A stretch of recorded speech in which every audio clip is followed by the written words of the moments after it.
Welcome Isaac, Matt and Alwin. Lovely to see you all. I wonder if you could just start by introducing yourself. Matt, would you like to go first? Yeah, sure, no problem. So I'm Matt. I'm from Czech. I have studied photography at university, and I currently work at a marketing and technology agency in London with these two guys. Nice. And did you say where you graduated? What course you studied? Oh yeah, I studied photography, BA photography, and I graduated in the year 2018. So just about 3 years ago. Almost. Yeah. Oh, it's long. Yeah. It goes fast. Isaac?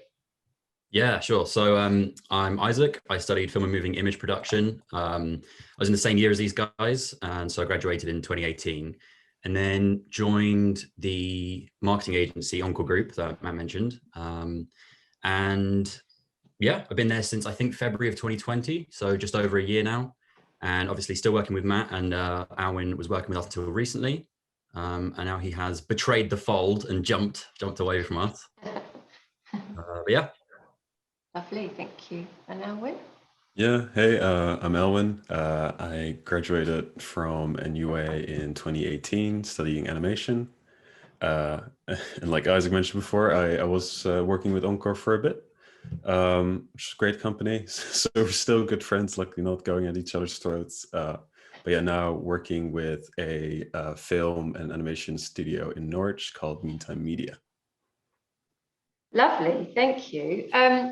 So I guess, I mean, thank you all for joining us. And I think what strikes most is that I know, Alwin, you've just recently left, but you did all manage to kind of find yourselves working back together.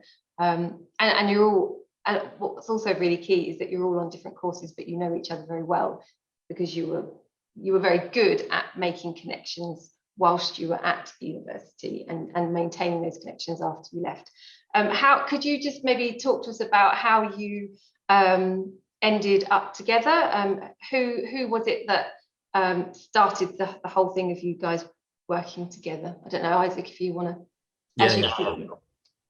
Yeah. So I think once I graduated, I spent about a year in Norwich freelancing, and then from there moved to London just for the kind of better opportunities and you know whatnot of the lifestyle there. And after I think about like 8 months or something, my biggest client at the time, I was kind of overly reliant on one single client, and they were a property developer. And obviously it's a very, very, you know, capital intensive kind of industry. And what they found was happening was they had too many developments on the go at the same time, and they weren't actually like revenue generating. And so they kind of folded. And so suddenly I went from freelancing like fairly comfortably for quite a long time at that point to suddenly just being like, you know, down maybe 50, possibly even 60% of my income monthly, just pretty much overnight. And so I carried on working for a few months, just trying to get different freelance jobs with varying levels of success. But anyone who's freelance knows that there's kind of quiet times around the year and also busier times as well. And this was falling right into, I think it was November of 2019. So it was like the worst possible time that could have happened. So I was sort of looking for more part-time opportunities, more full-time opportunities, and then eventually found my way to ONQOR and applied to be a videographer. So it was just to basically do what I was already doing, but within the context of an agency, because I kind of wanted more of that support and the security that comes with it, you know, as opposed to just finding jobs, working on them, finding the next one, working on that, and that kind of thing. And then essentially, yeah, I joined up. We started scaling up the team. I became the co-head of media, so I'm the head of external media, so I basically handle anything that's client facing, anything to do with, you know, producing content for a client. That would be my remit. And we also have a head for internal media, so it's a whole kind of separate phase where we advertise the business and whatnot.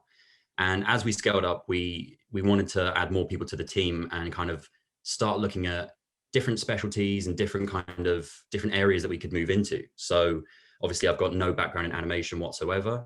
So we started looking for an animator. And I was trying to figure out exactly how Alwin and I started talking again, because Alwin and I were actually neighbors in first year, and we didn't really chat all that much throughout university. We spoke a few times kind of bumping into each other, but didn't know each other too well. And then I think what happened was when we put out the call for the animators, a mutual friend of ours, Kinman, who was on the film course at NUA, said, oh, you got to, you know, check out Alwin's work and whatnot. And I saw his work, and it was significantly higher in quality than the kind of applicants that we'd been receiving.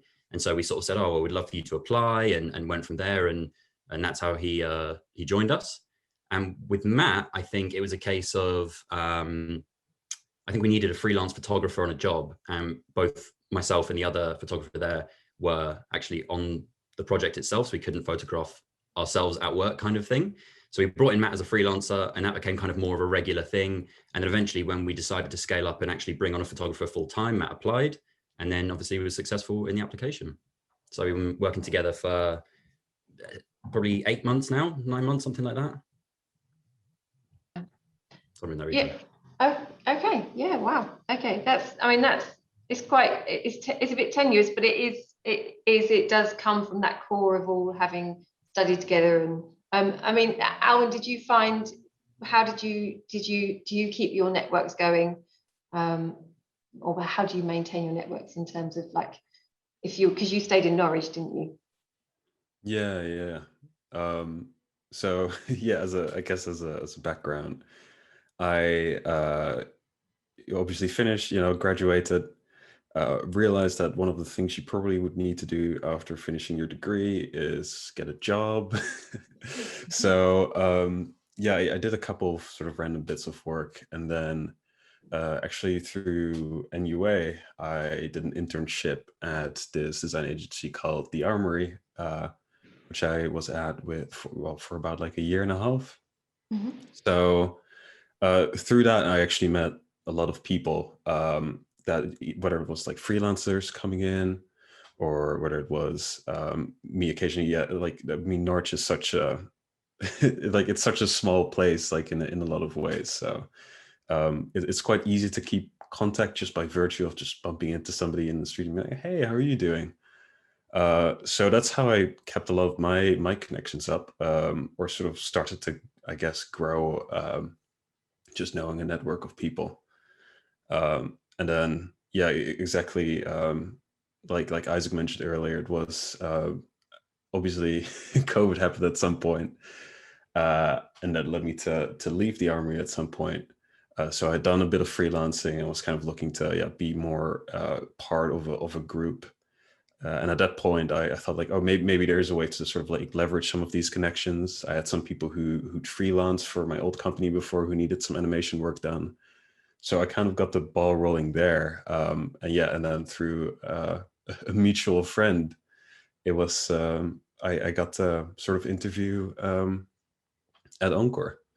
And the nice thing about it is that I believe, like we bumped into each other a couple of times, and I believe, like, somewhere, midway through uni, we mentioned, oh yeah, hey, it'd be nice if we actually worked on the project together. And I don't think it actually ended up happening, but yeah, a couple of years later we became sort of pretty close colleagues. So it just, almost by happenstance, but yeah, it was quite nice to be able to just already have people sort of in the know, who all sort of went their different ways, and be able to I guess, work together and already be somewhat familiar with people's skill sets. Yeah. No, I think that's really important. And Matt, are you? Was it the same for you? What was your experience? Yeah, well, we actually lived together with Isaac for 3 years after. Well, we moved in together in the second year of university, and then we lived together a third year, and then year after that. And then Isaac moved out because he had better opportunities, because he started freelancing while he was still at university, and I kind of didn't have the opportunity to do that.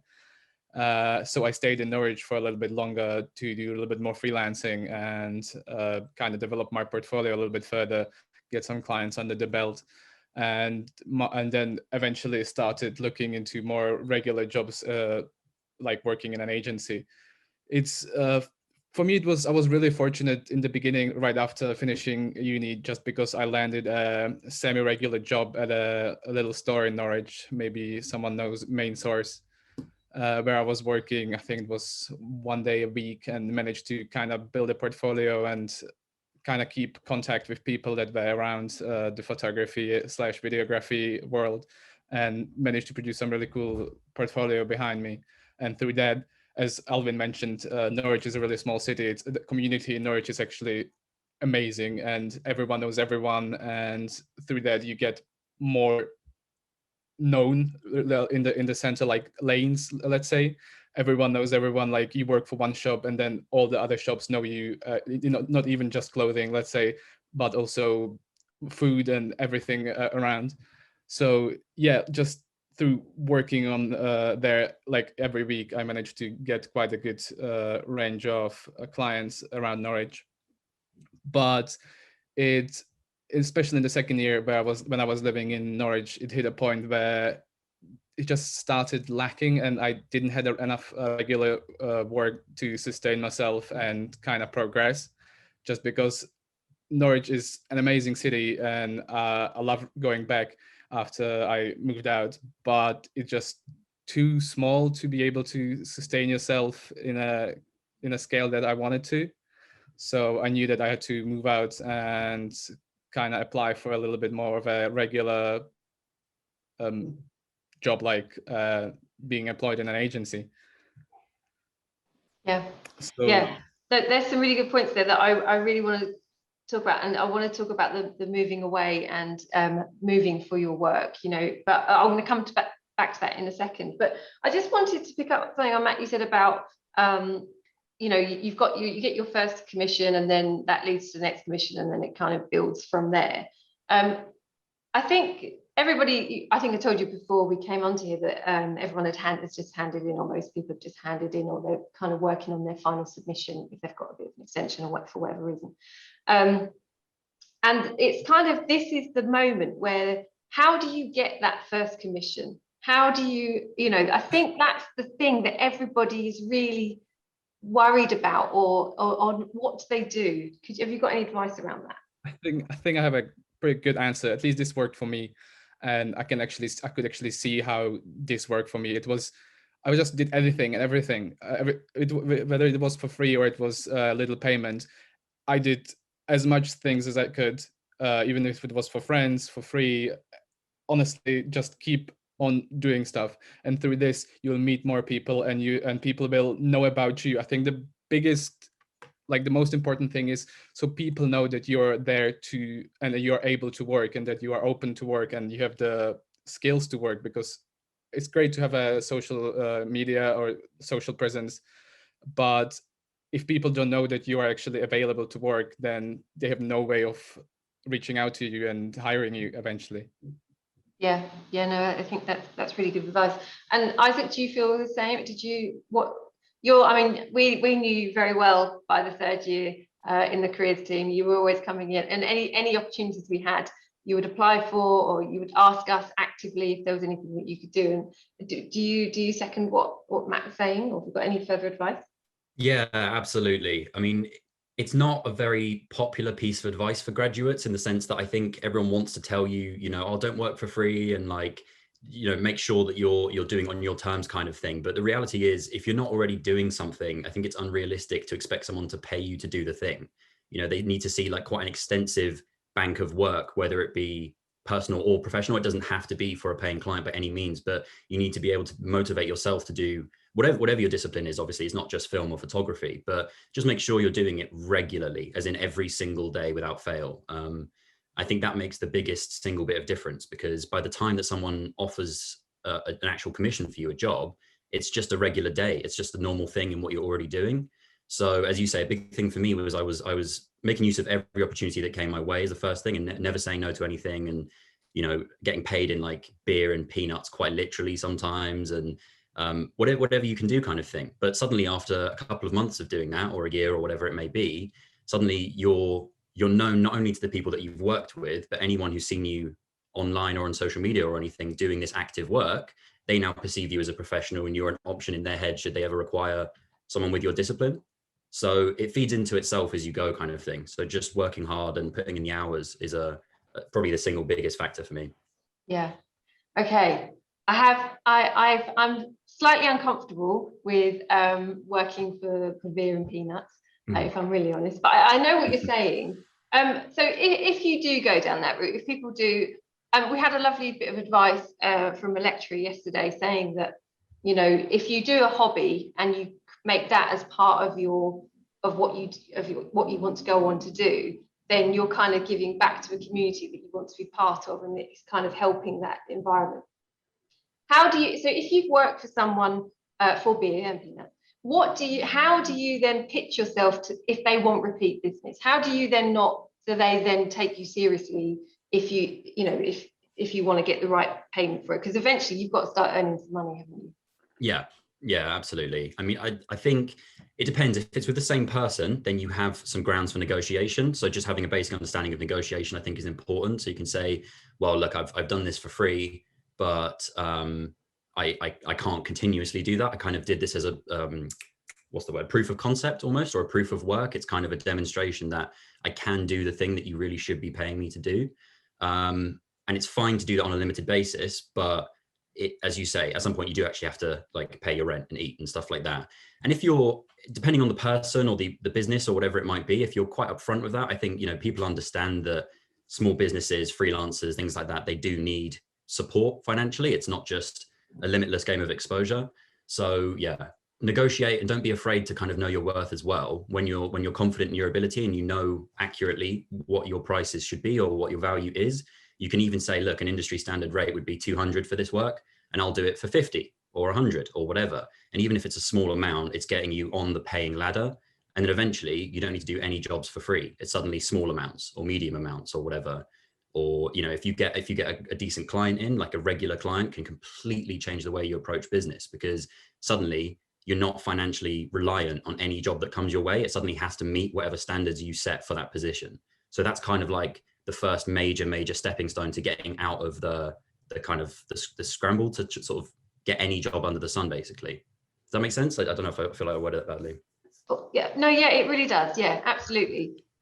Yeah, I think so. And I think that what's really important, I would say, what you said there, is as long as you know your worth and you know what you should be charging, you are then in control of whether or not you can do something for free or whether you want to charge a little bit less. But by researching and understanding the market that you're going into, it then allows you to have a bit of control around that, doesn't it? So yeah, no, I think that's really good.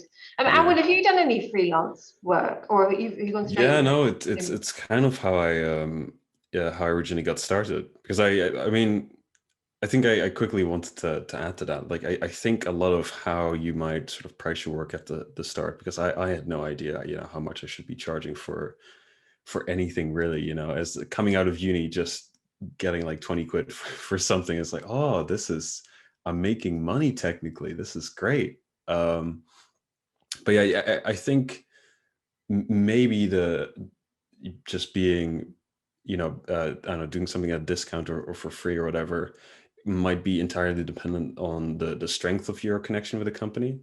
I think what Isaac and Matt, not to speak on your guys' behalf, but like I think they're getting at just starting to build that portfolio and to have something, like to get the ball rolling. It's quite nice. I think it's sometimes nice to have something, not necessarily written, but to say like, okay, well, maybe I'll do this project for you, but I prefer to get paid for this. But then we can sort of make a promise that, but the next project I will do a little bit cheaper, just so that you want to establish that, you can't just do this for free. Because in some cases that can work out really well, and in other cases, people, client might question like, oh, but why are you did the last project for free, like, so.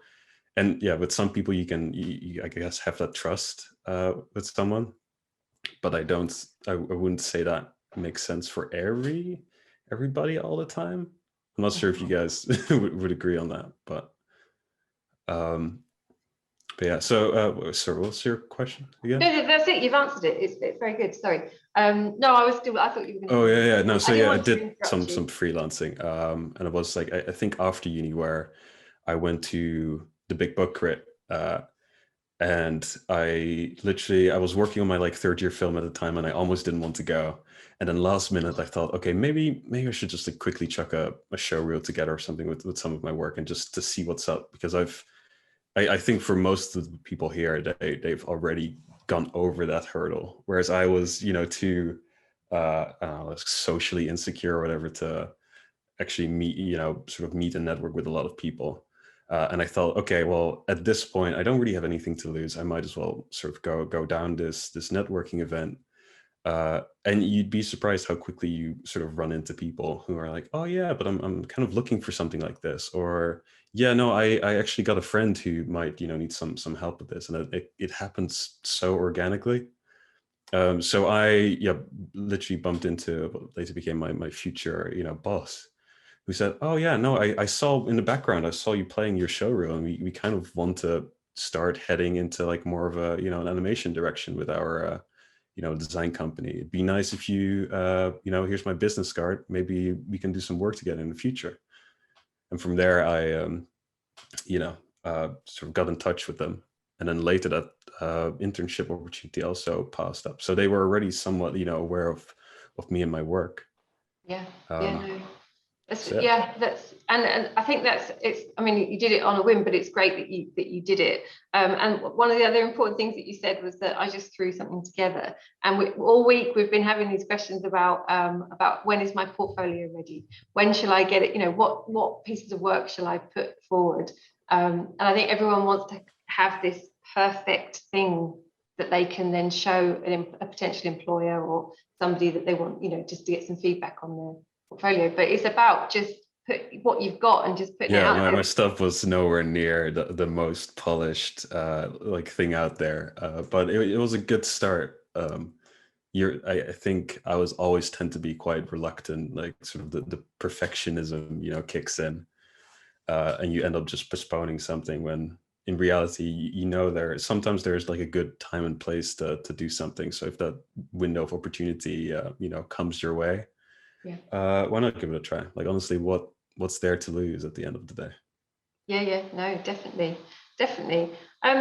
So I'm going to keep coming back to networking, because I think that is such a key thing when you're a creative graduate. You need to build your networks, and networking is like the dreaded word, isn't it? But and I mean, you all of you three are we would perceive from the way that you're talking now is that you're very confident, and that these things just are a breeze and you don't have to worry about it. Maybe Matt, could you tell us a bit about what do you do to prepare for any sort of networking sessions that you might attend? I think just put together the best pieces of work, update my portfolio to the most recent things that I worked on, and then I don't know. I haven't networked in a while just because I didn't have to. But I feel like networking for me when I was freelancing was just, as I mentioned before, just doing things and being there. I feel like you working for free, as Isaac mentioned before. It doesn't necessarily mean working for free for a client. I mostly did work for like people that were in the same year of me, like fashion com students, or really anyone, film students. And through that, I managed to secure, not necessarily through them offering me a job afterwards, but through them recommending me further down, just as a favor for me working for them for free. I managed to land some amazing clients and build up my portfolio through that. So it's I think that's the most important thing. Just be available. Yeah. Sorry. I have two screens. My mouse was down on the other screen. Isaac, what do you do to prepare for any networking that you're going to do? So I've only been to a couple of in-person events. I think, like Matt, I kind of started with more of a social networking route. So it wasn't in actual networking events or anything like that. It was kind of trying to be friends with people in the right places and using them to get introduced to other people who you should be kind of networking with. And that's kind of a long-term passive strategy of networking.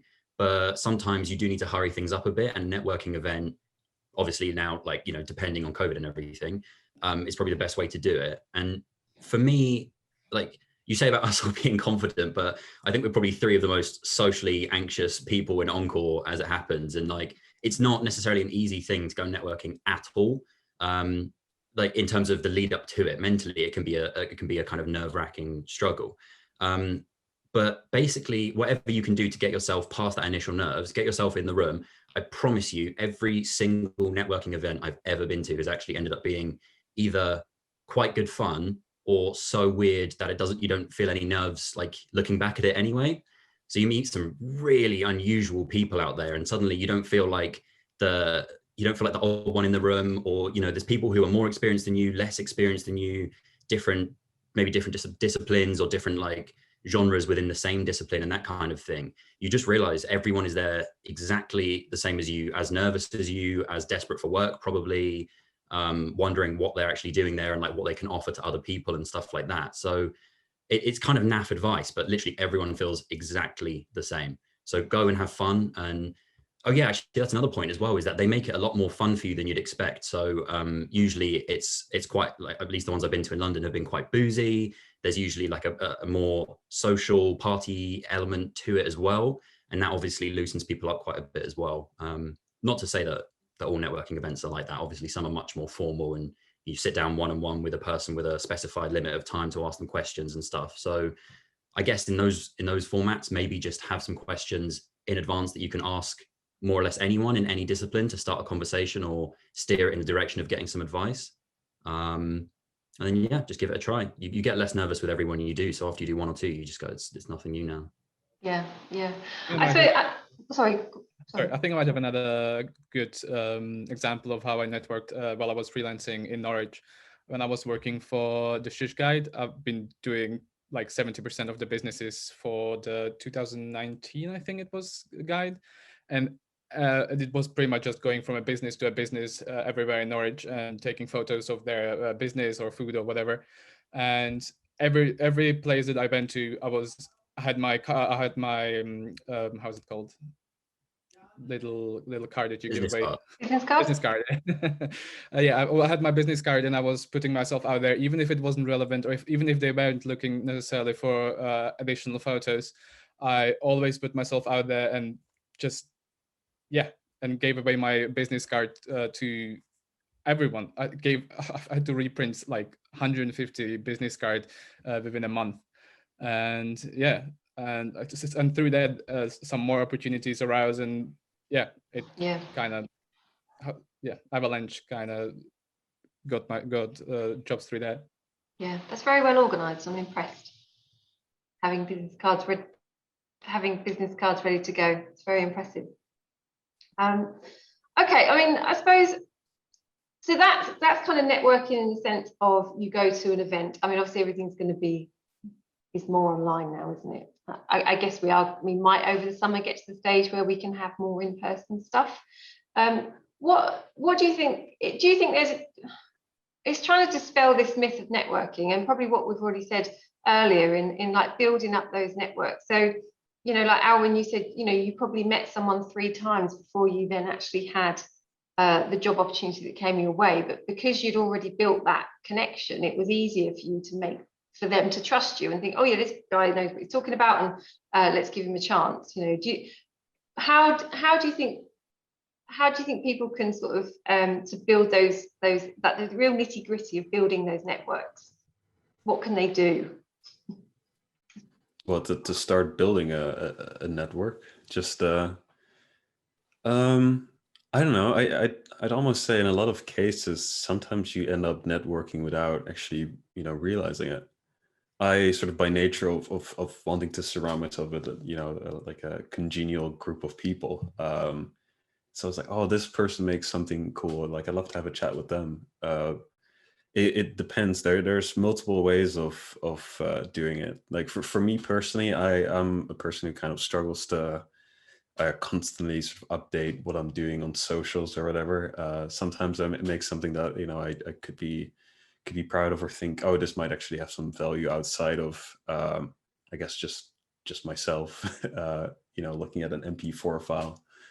But yeah, it's honestly just I would argue just go to people where you already have like a natural interest going with either what they do, what they make, because in that sense you already feel you're bound to already have like some some knowledge on that as well, or you are genuinely interested or want to know more about whatever's going on. So I think if you approach people like that, I think people will quickly tend to see that you're sort of being real with them, and there's a bit more of a natural conversation going on of, oh, hey, yeah, no, so what do you do, or like what are you working on? So in that sense, I think that's how you probably would at least for me, it would be the easiest to start talking to people. Yeah. Have any of you ever had a situation where someone's turned around and said, has not been responsive, or and how did you handle that situation? Who's taking this one? I mean, Isaac, I can go for a quick one. Well, when I was looking for like more of a regular job in Norwich, I tried to find places in Norwich at first, and then eventually London was the better choice. But yeah, I emailed like 3 times, one person over the period of like 3 months, and I didn't hear a single response, not even a no. Like a no would be better. Like no is always better than just not knowing. But if they just don't come back to you within a week or 2 weeks, you just have to treat them as not interested, and it's hard to not be even acknowledged, but it's hard. You have to prevail. Yeah, if I can add to that, I would say like a lot of networking is the same as prospecting or trying to find clients. It's a similar kind of concept. You have to play the numbers game. So not everyone's going to be interested. And also a lot of the time when people don't reply, it's not because they're not interested. It might be because they're too busy, they're too stressed, like you don't know what's going on in their personal lives as well, or even in their professional lives. Maybe they're having all kinds of different business worries. So they might just not have the capacity to like think about helping someone else out at that moment if they're struggling a lot. And that can be really hard to detect online. So don't necessarily be bitter if someone hasn't got back to you. And there's always a chance that you could message them in 6 months and say, oh, I reached out to you back then. This is what's been going on in my life since. And occasionally that can have some results. I mean, it can be annoying, but being on someone's radar, whether they want your constant emails or not, can be advantageous. But you equally don't want to be a nuisance. So try and find a balance that I guess works for you. And yeah, time your contact well so that it's not bothering them, but you are always kind of at the back of their mind, and maybe something will come out of that. Yeah. Isaac, in your role, do you find, as sort of co-head of media, do you get lots of speculative applications? Yeah, we mostly get them from freelancers because most people, obviously are aware of whether we're hiring or not, and so they're not going to say, oh well, I'm really looking to develop my skills in this and I want to join this kind of department. But freelancers obviously have been hit very, very hard by the pandemic and are still dealing with a lot of the after effects of it as well. So I have a couple of people who I actually initially reached out to for quotes for various services. So they know that I'm interested, and they'll update me every couple of weeks, every month, or whatever it might be. We're just saying, oh, this is what I've been working on. I've got a quiet spot this month. Let me know if you've got anything coming up. And sometimes you do, and you can make something happen, and you know that it's beneficial both ways, in the sense that they're coming to you and saying, look, I sort of need some work, and you have that to give, and it's kind of, a give and take thing.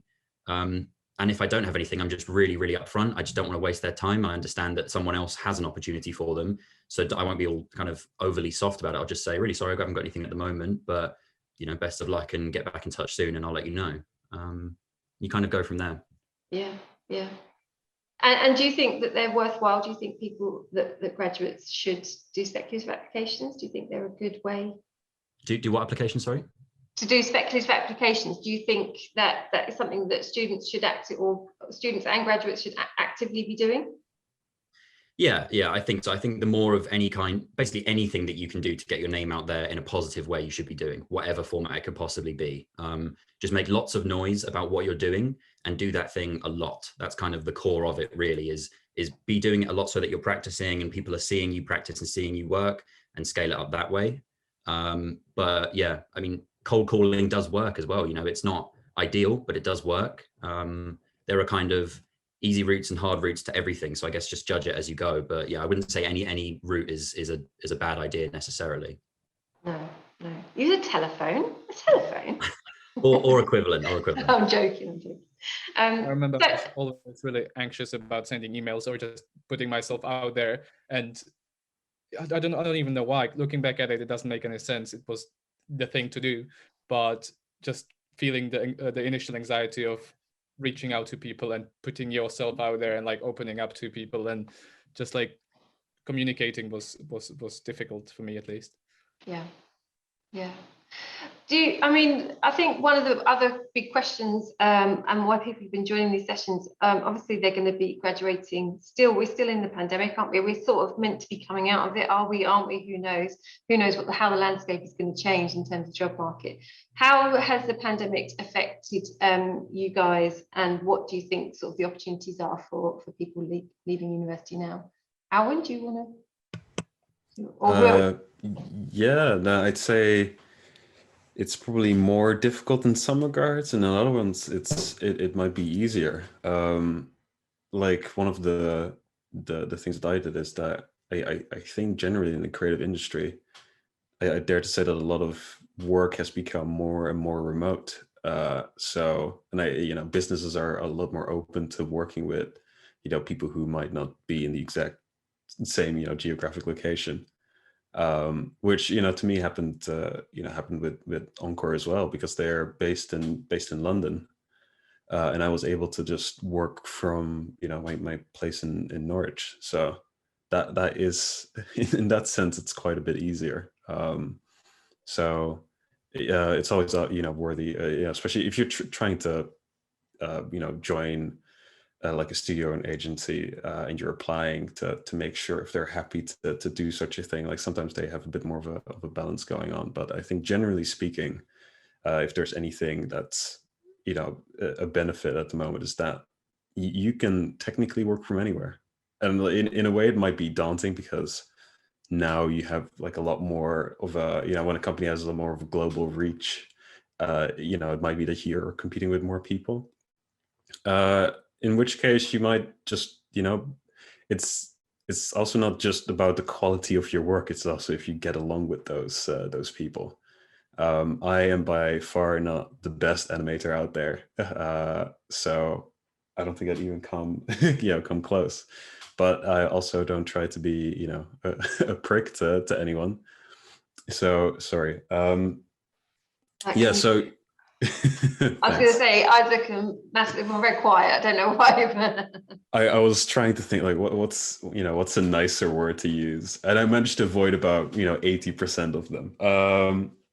Yeah, so just working with somebody who you get along with is a lot better. Every single job that I had so far, I've gotten because I've done freelancing for them in the past, and a lot of companies use that as a testing grounds to see how you get along with them. Same happens in interviews, but there they can really put both your skills and your personality to the test. So be nice. Be nice, everybody. Be nice. Yeah, it's interesting how big of a role a good culture fit plays when you in the hireability. I think Isaac is more. It's better to if you talk about this, because you are the one hiring and doing the hiring processes. But for this, I have only to add that it's rather than an advice or anything, it's more of an encouragement that I managed to get the job in the middle of the pandemic and moved into London at the same time. So it's even though it's a hard time to be in, it's doable, and just be open to anything. Yeah. Nice. Yeah, I don't really know what to add. I guess one thing you need to have a really good understanding about is just general industry awareness that relates to your specific field. So being aware that right now businesses are probably digital businesses are going to be doing a lot better than businesses that rely on footfall and things like that. So that means if you're working in a creative digital space, there's probably still a relatively good amount of work there, generally speaking.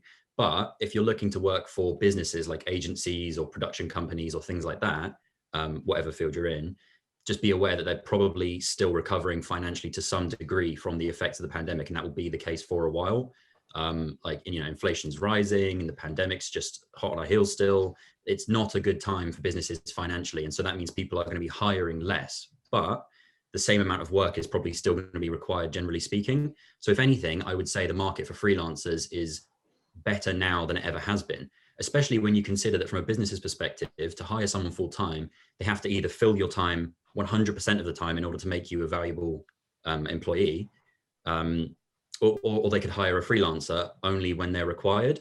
And right now, the difference between an employee and a freelancer is getting slimmer and slimmer, because you might be used to having a freelancer in a different place, but now your employees are in a different place as well. Mm-hmm. So actually, there's a huge amount of attractive qualities about hiring freelancers over part or full-time staff. So I would say it's actually better than ever, potentially, for freelancers. Yeah.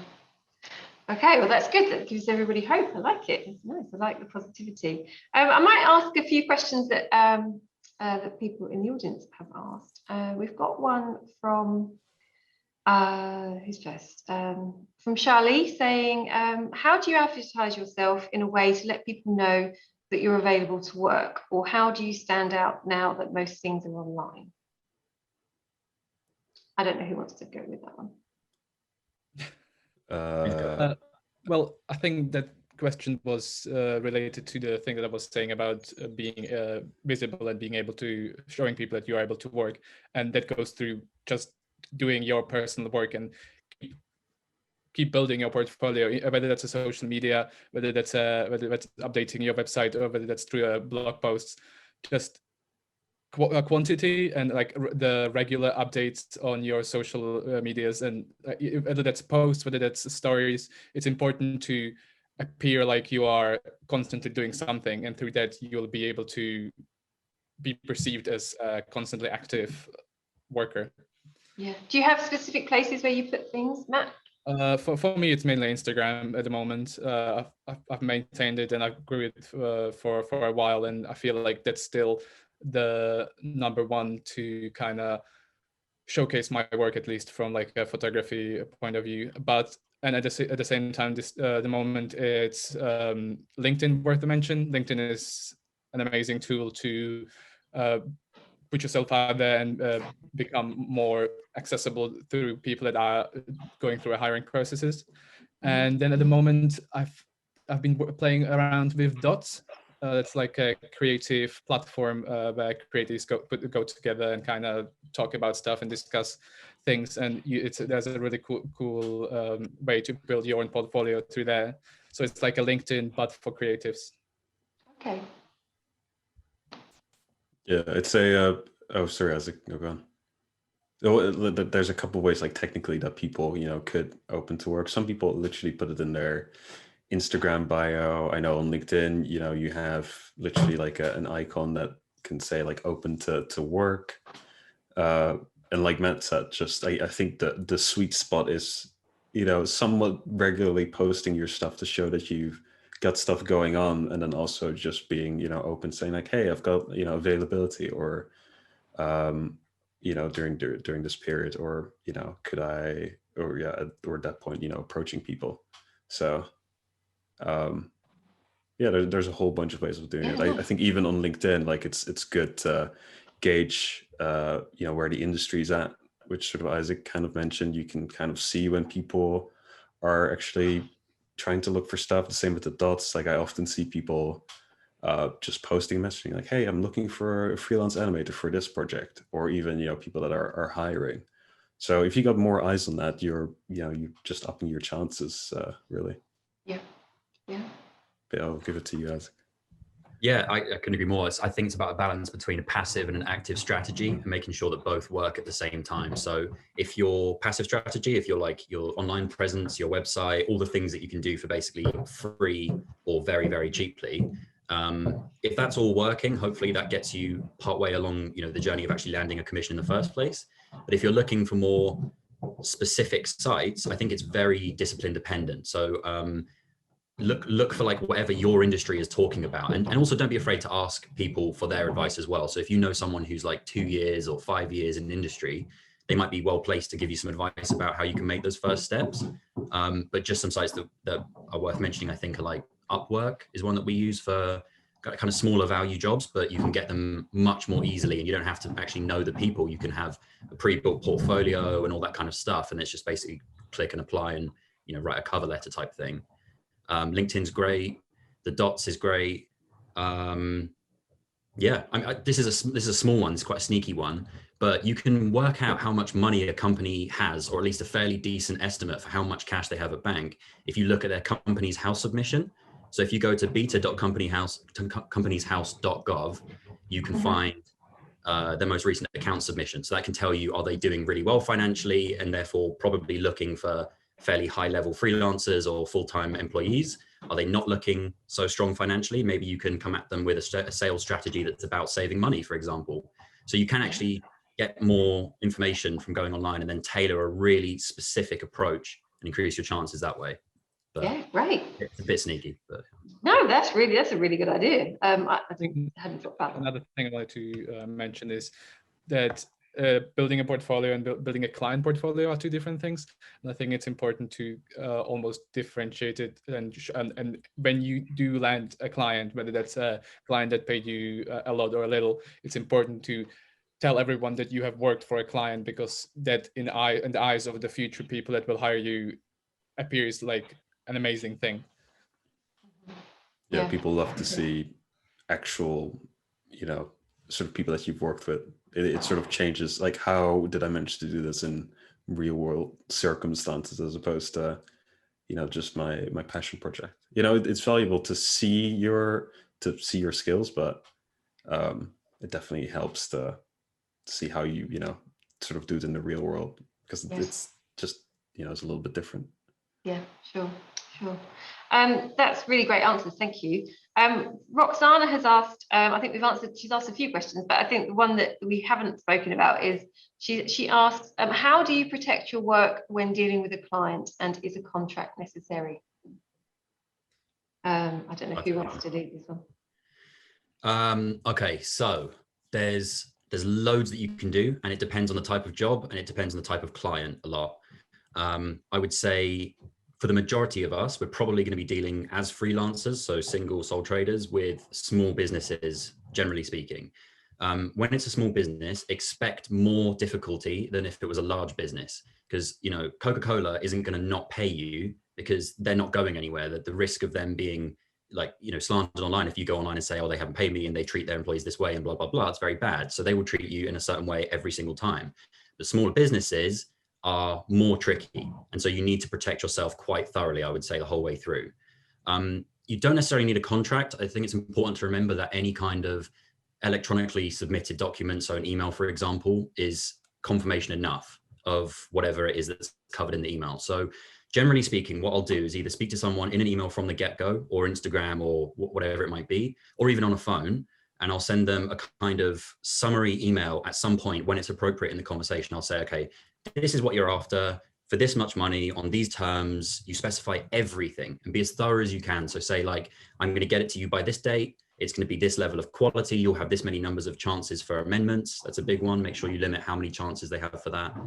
And as long as everything is clearly laid out, and then they respond and say, I can confirm I'm happy to proceed with the, you know, the following details or whatever, you have them at that point. There's no getting away. So, you know, even if they were to refuse to pay you, or going through some of the really awful tactics that businesses can use to defer or completely refuse payment, you can take them to small claims court if you have to, which is obviously, you know, not ideal, but you do actually have that option, that legal right, if you want to as well. So yeah, get it in an email. If you're really thorough, and depending on the type of industry, like if you do weddings photography, for example, it might be standard to have a contract.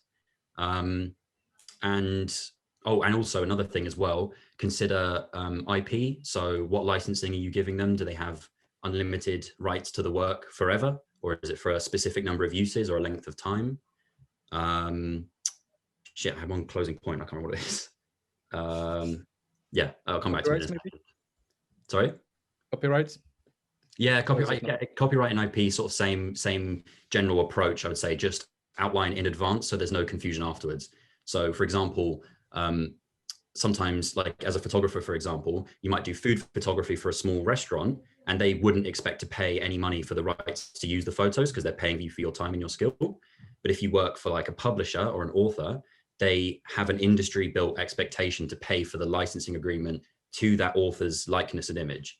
And so, you know, you get paid sometimes more than the value of the job just for the rights to the photos that they paid you to make. It's the dumbest system. I don't understand why it is that way, but you know, what to complain, obviously, it's all money.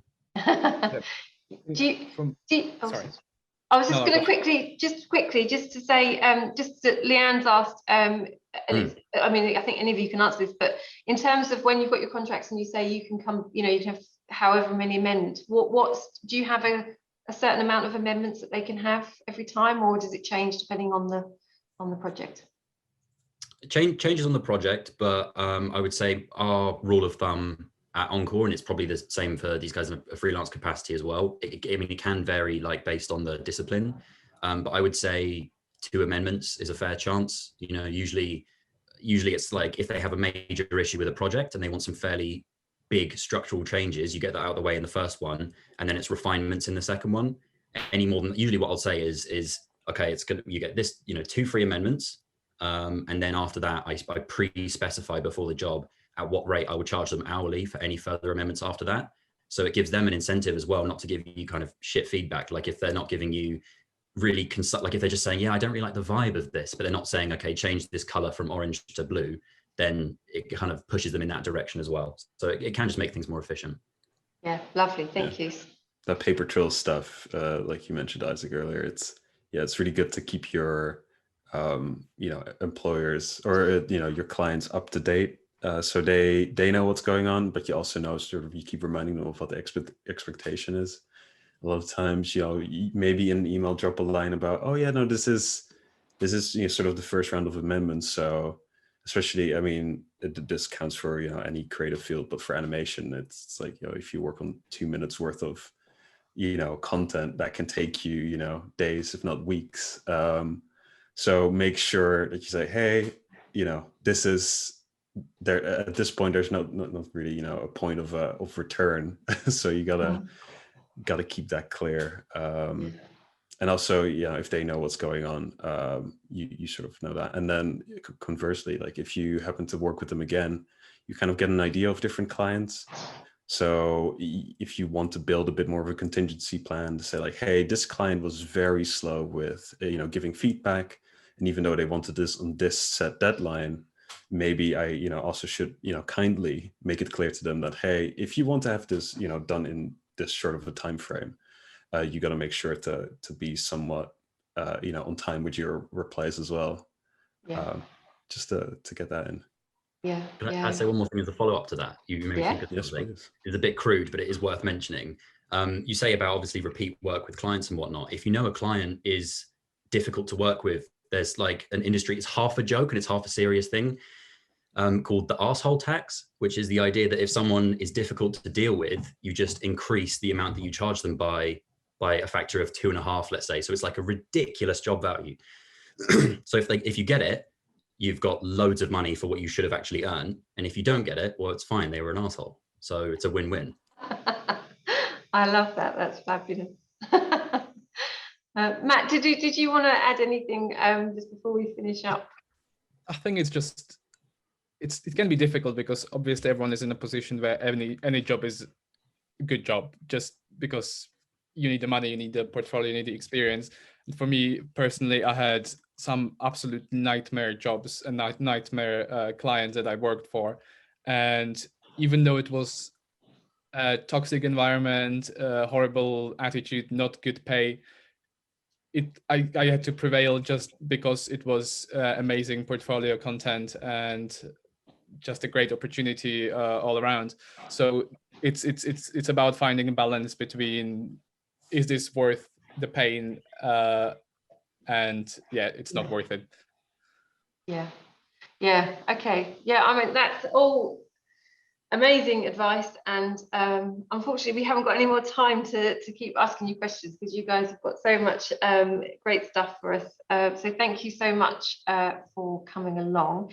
I have been asking, it's a bit cheeky putting you on the spot, but if anybody wants to get in touch with you, would you be happy for us to share, like, would you like them to contact you via LinkedIn, or what's the best way for people to contact you? For me, probably Instagram. That's where I'll be most Instagram? responsive at the moment, just because I'm out of office currently. Yeah, probably the same. And anything goes. Grab me on LinkedIn or email if you want to, or Instagram. Yeah, LinkedIn and Instagram for me is probably fine. Lovely. Okay, thank you so much. Well, thank you. And thanks to everybody who has been listening today. And yeah, good luck with everything. And Alwin, maybe we'll see you around Norwich. Yeah, again, it's a small place. I'll probably bump into most of the people here. Yeah. And I've got a terrible memory, so you'll have to remind me how I met you in the first place. But yeah, no, nice being here. Thanks for having us. Yeah, thank you for having us. And Okay, congratulations for handing in, guys, for graduation. Thank you very much. Yeah, thank you. Thank you. Bye.